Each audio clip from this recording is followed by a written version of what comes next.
Good morning, everyone, and welcome to episode 4 of StellaVision, Stella Rising series on what brands need to know now. I am Marlea Clark, CMO, and I hope you are all doing well in these times. I am warning everyone, we have had a few technical difficulties this morning, but we hope we are on the way to broadcast success. This week, we are going deep in beauty with not one, but two terrific experts, Amanda Zajac, VP of Beauty, and Rina Yashayeva, our wonderful VP of Marketplace Strategy, here to talk about how beauty is blooming during this crisis. They will cover what's happening to the beauty category online, which is where everything is happening right now, of course, via e-commerce and Amazon, including what we're seeing within our client portfolio in real time. They'll address what consumers are searching for, what their new behaviors are, and how brands can strengthen digitally to engage their consumers now and, of course, moving forward. Amanda and Rina will answer questions at the end of the session if we have time, so please submit them in the panel as we go. But also feel free to reach out to Amanda, Rina, or to me anytime with questions about Amazon, beauty brand growth in general, or how consumer feelings and behaviors are changing. We do look forward to continuing the conversation in real life and, of course, online. So let's get started. Amanda, off to you. All right, thank you so much, Marlea. I am thrilled to be part of the StellaVision series and looking forward to talking with you about what's happening in the e-commerce world in the category of beauty. Diving right in, what we'll be talking about today, so when we look at specifically at beauty e-commerce, we'll be talking about beauty landscape trends, the consumer landscape, insights from our own proprietary community, as well as how beauty brands are standing out during COVID-19. I'll be then passing it over to my colleague, Rina, to talk about the role of Amazon during COVID, Stella Rising insights within Amazon, the impact on beauty, specifically within face masks, and the fragrance category. So diving right into what eMarketer is showing. So online purchases of pharmaceutical, health, and beauty increased 6 percentage points from February 2020 to April 2020. Consumers are almost 65% more likely to purchase cosmetics and personal care.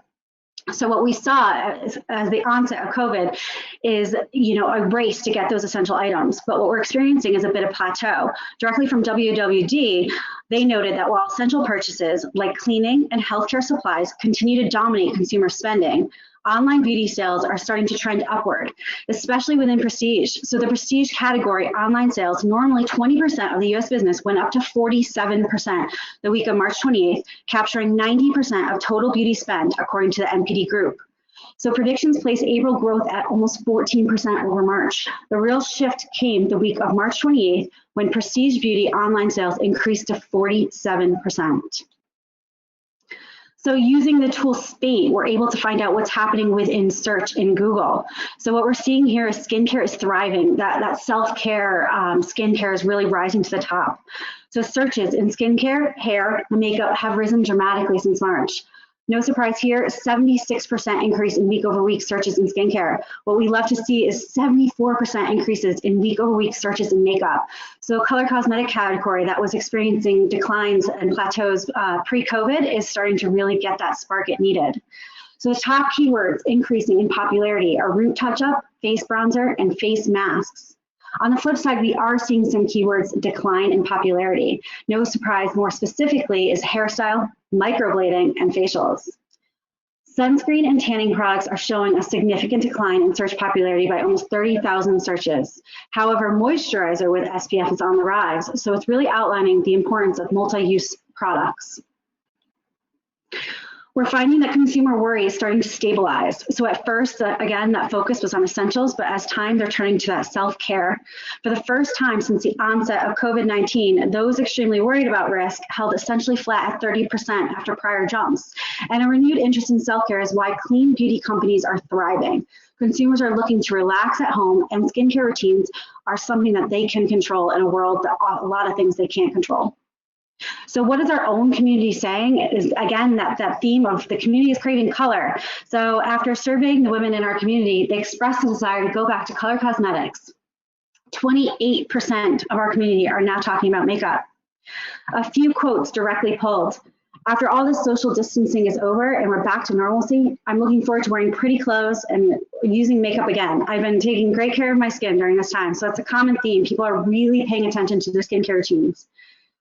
I want to move away from dull mattes and I see some bright colors when I get to escape quarantine. Beauty trends that I'm really looking forward to in the spring are eyeshadows and lip ideas. Bright, lively colors, they're on the rise. So what are we seeing with our own e-commerce beauty portfolio? Is that since the onset of COVID-19, we've experienced beauty e-commerce increases since the prior period sales and while looking at year over year. Now these increases may not mitigate the loss that they're receiving in brick and mortar, but however, it is helping.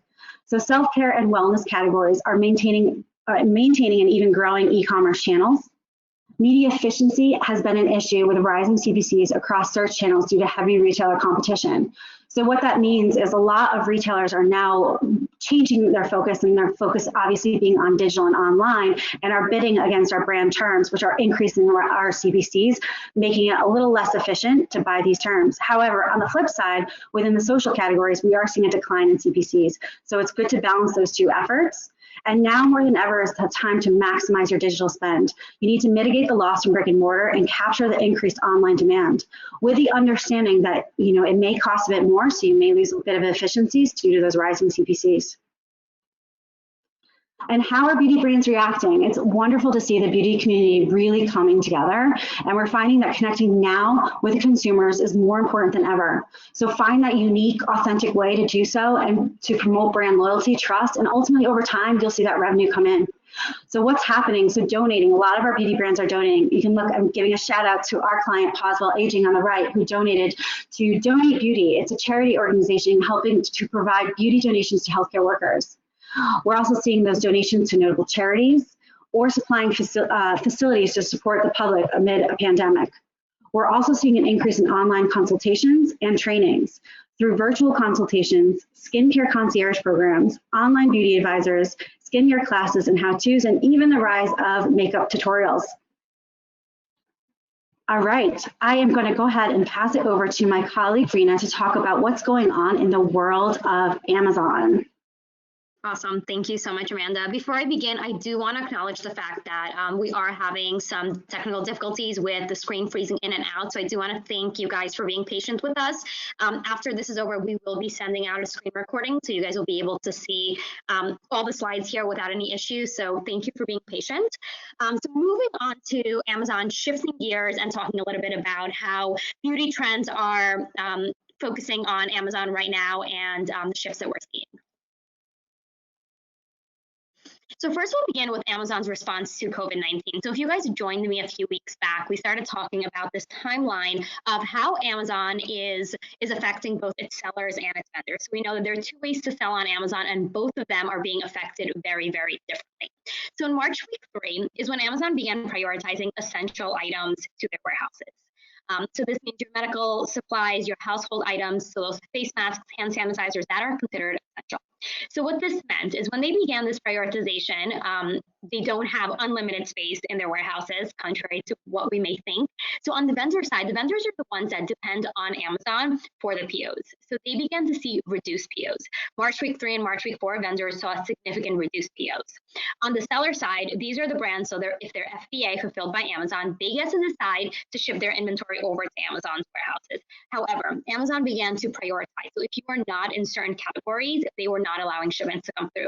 Luckily for us and everyone on the call, anyone in beauty was still allowed to ship. So technically it was still business as usual, because if you were in beauty, health and personal care, household, pet, you were still able to ship.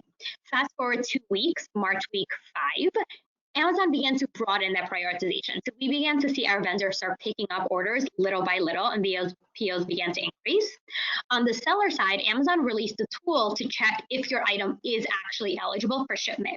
Because if it was a brand new item, Amazon was not allowing the shipment in case you were switching categories and trying to send something in that didn't have that history.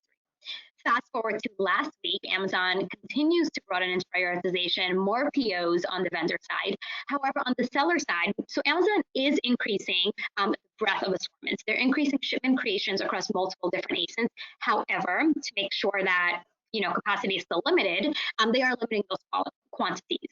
So they are releasing a tool that says this ASIN can only send this many quantities. If you haven't filled up to that quota, then you can send the remainder. However, if you have set that max, you can't send anymore. So as we see, there are constantly pros and cons.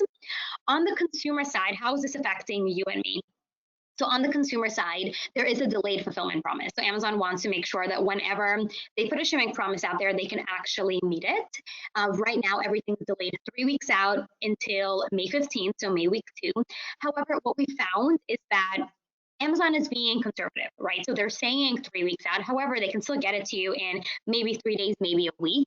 But they want to make sure that this is the absolute max time period that they're making a consumer wait. However, consumers have actually caught on to this. And what we've seen, this is not stopping consumers from shopping. Just like Amazon, they got us used to 2-3 day shipping.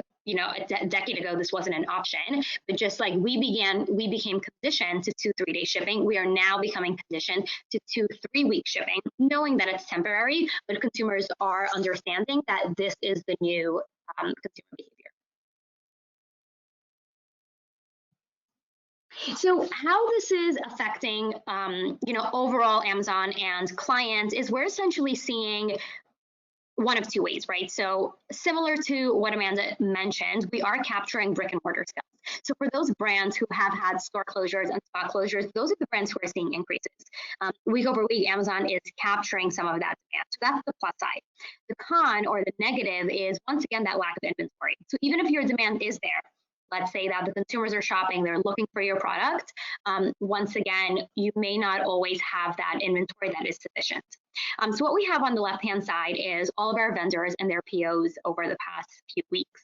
And we see that vendors are, really experiencing that decline in March week 3. So POs decreased almost 100% March week 3 versus your standard week in February. And we saw up and down fluctuation. However, last week, we really began to see an improvement. So last week we were only down 43% since February. So we can see that, it's really not a steady incline, that it's increasing significantly week over week. However, I do feel good about the fact that week over week we are seeing slight improvements, and I think this will only continue to get better.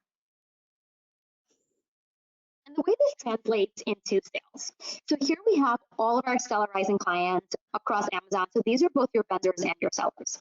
So we see from February week 2 all the way to March week 2, sales were very steady. The purple line indicates when social distancing really started in March week 2. And we saw that huge decline, which was down 41% at the lowest point at March week 4. Very, very drastic decline there. However, very similarly to how POs have started increasing over the past week or two, same thing for sales. So sales are following suit. If you have the stock, you have enough to sell. So last week, sales were only down 23%, huge improvement from the 41%. And I do believe they will continue to increase. As we mentioned, the performance really is being driven down by vendors who are down significantly over the average because they're the ones experiencing inventory issues, whereas the sellers are the ones who have further control over their inventory.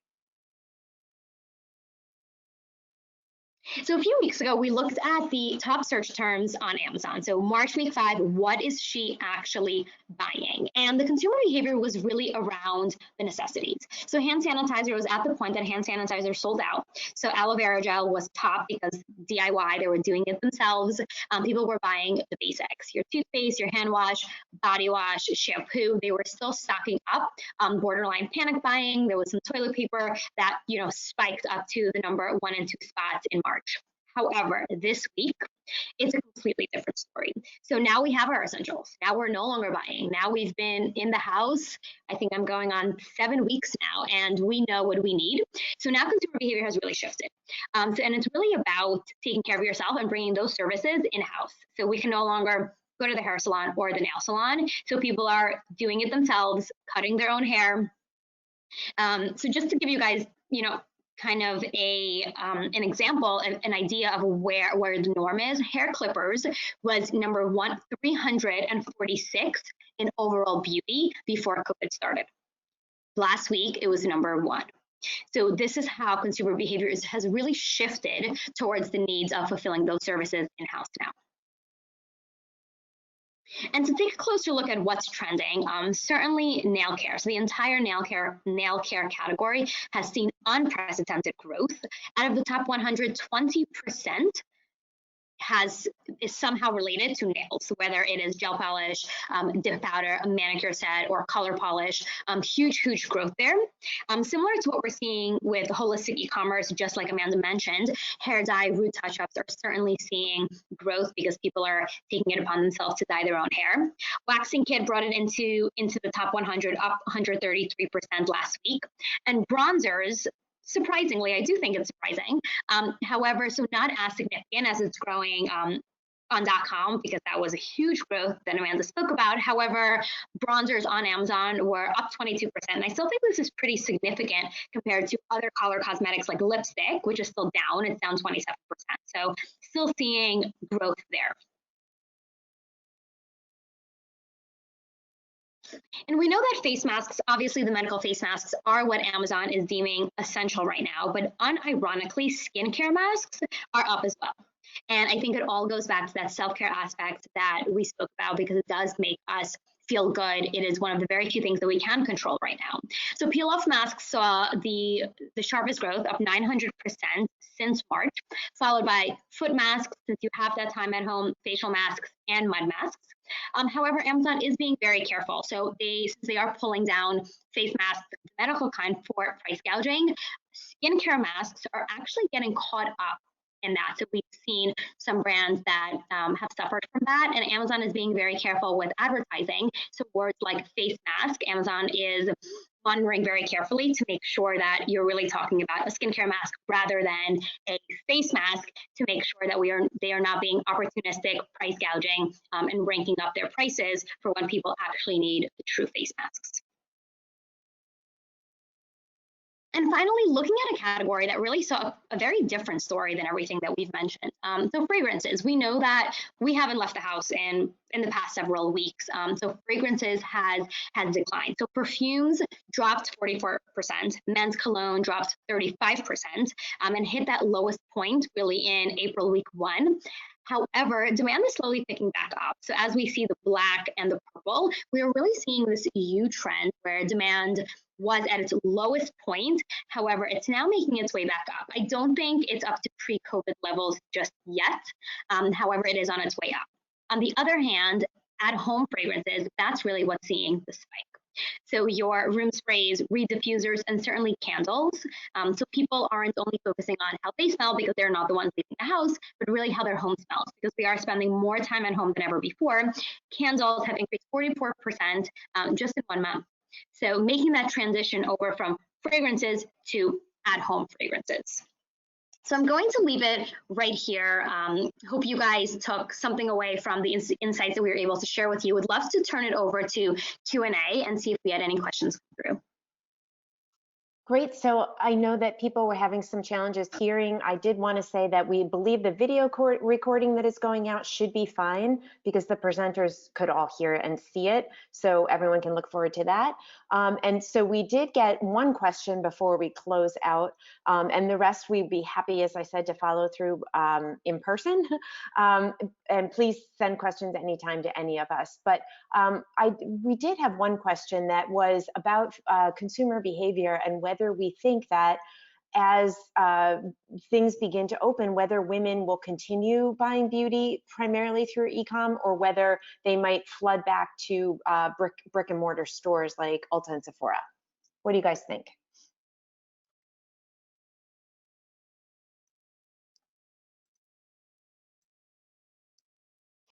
Sorry about that, I was on mute, and I will take that. So I think that everyone is itching to get out. However, I do think there's a fear of actually going into stores, shopping with other people. So I think it's going to be slow progression. I don't foresee the online trends to slow way down when stores start opening. I think over time, perhaps we'll see that kind of balance out, but not right out of the gate. Yeah, I completely agree, and I think it also depends on where in the country you live, right? So I think that different states expect in different ways, but luckily both e-com and Amazon are able to ship. So I agree with you. That is great.